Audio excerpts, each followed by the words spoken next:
ある朝、少年はおむすびを受け取るのをためらった。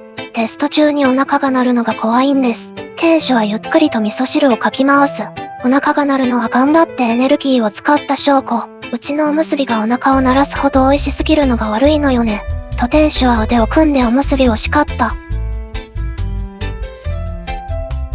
今日の物語は、作、江戸幹也。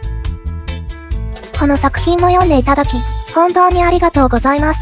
お悩みも、応援も、感想でも、コメント欄でお待ちしています。書き込みよろしくお願いします。あなたのコメントが紡ぐ物語、物書きチャンネル。